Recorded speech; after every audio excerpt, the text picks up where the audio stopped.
Okay guys, so today I will be giving you a very basic Garageband tutorial, and Garageband, if you didn't know, is a music and audio editing software that is only available on Macintosh computers and iPhones, also iPads, any Apple product. So if you have a Windows computer or an Android phone, you will not be able to use GarageBand. So first step is to open the App Store. If you don't already have GarageBand installed, you will search it up. And I already have it installed, so it just says open for me, but if you don't, it'll say download. And when you do that, and it'll take some time because there's a lot of files that it has to download, but when it does, you'll go into it and it'll look like this.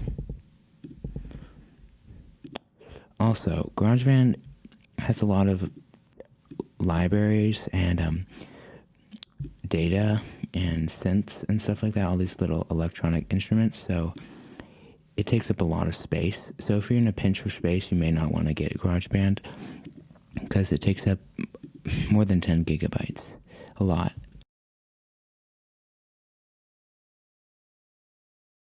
So in the recent space, you probably will not have any projects because you just downloaded it. So you're going to want to go to New Project and press Choose.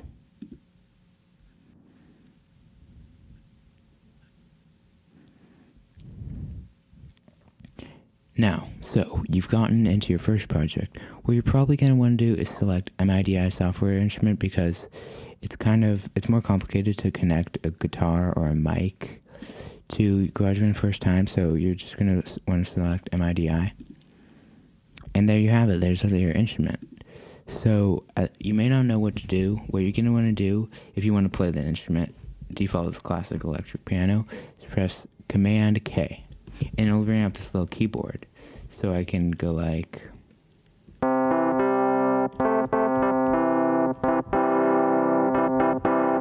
And you can change your instrument over here. There's a lot of nice instruments that... Even though GarageBand is free, minus the price of the Mac, it's really a great tool for music.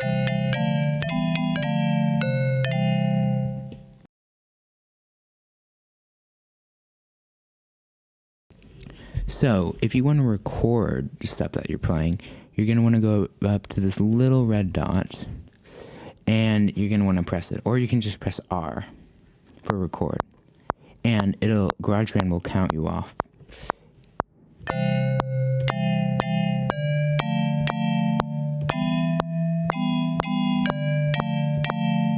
And you can press R, or press this little thing up here again if you want to stop recording.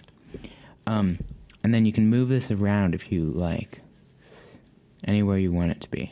And if you don't want the count off, you can go up here and turn that off, and you don't like the metronome, you can turn that off too. Now, say you don't want to be in C major or 4/4 time signature. You'll go up to this thing at the top, and this is where the time signature is, the key and the tempo. So let's say I like A minor, and I like 3/4 time signature, and I want a slower song. Let's go down to 96. Oh, and you can just press the little music bit right here, and press delete if you want to get rid of it.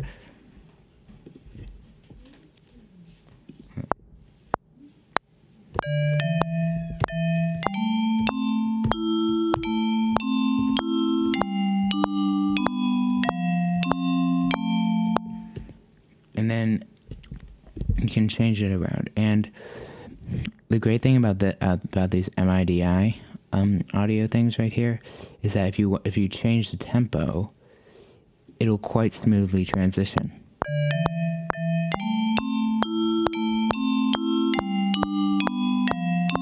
Not so much with recordings that you put in here because it kind of has a trouble doing that. But with the MIDI thing, in the computer, so it's much easier for it to transpose.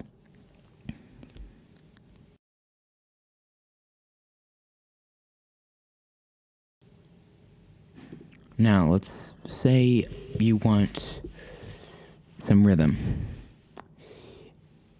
some quick drumming. You'd go to so you'd go up here to the create new track thing, little plus symbol, and select drummer. And this is a artificial intelligent drummer.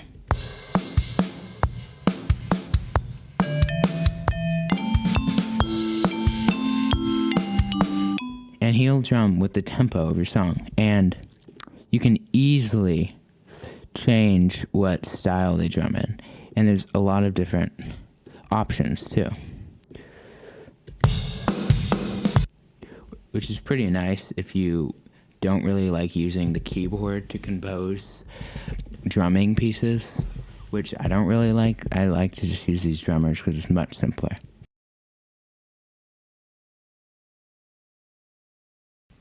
Okay, so let's say you don't like these electronic instruments, or you do, but you just want something else. So you would go up to the create new track button, and you can connect a guitar or bass or any other instrument with a jack plug-in or a mic.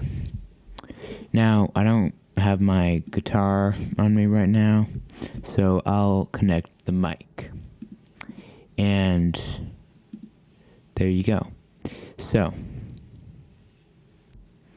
you have this, and the settings that instruments aren't really as much instruments as there are effects, so they're different than the MIDI instruments.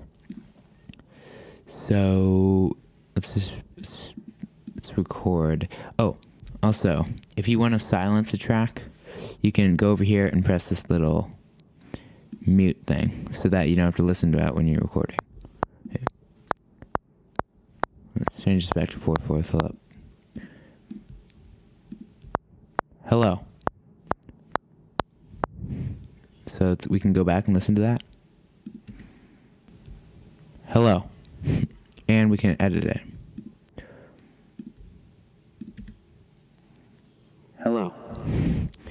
And that all these effects are also for guitars too. So if you're plugging in a guitar, you can put all these effects on a guitar. And you're gonna want to have a USB plug-in with the mic. I would not suggest using the built-in mic on the Mac or phone or whatever, because it's not very high quality. Hello. So if you want to listen to it while you're recording, you go down to this little monitoring thing and press that, and it'll turn orange like that, so you can listen to it with the effect on. Hello. Okay, that's kind of weird. Okay, so that's how that works.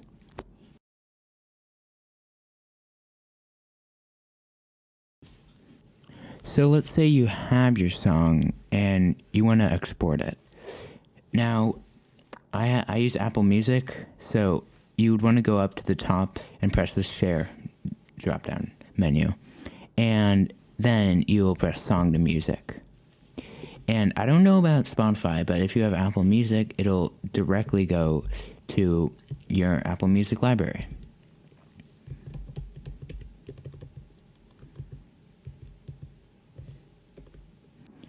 Well, I'm not going to do that right now because I have enough stuff in my library, but yeah, you just do that. And then when it's in Apple Music, you can treat it like a professional song, which is pretty nice. Something kind of satisfying I like about it.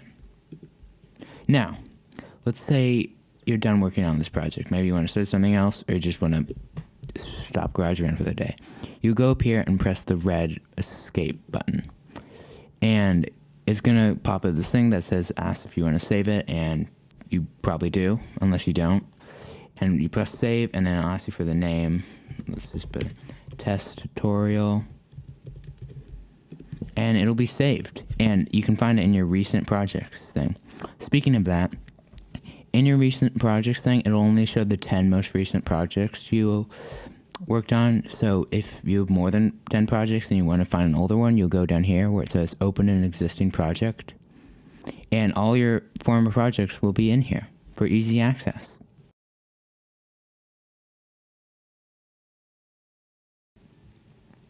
So that was my basic GarageBand tutorial. I hope you learned something new. Have a great musical adventure.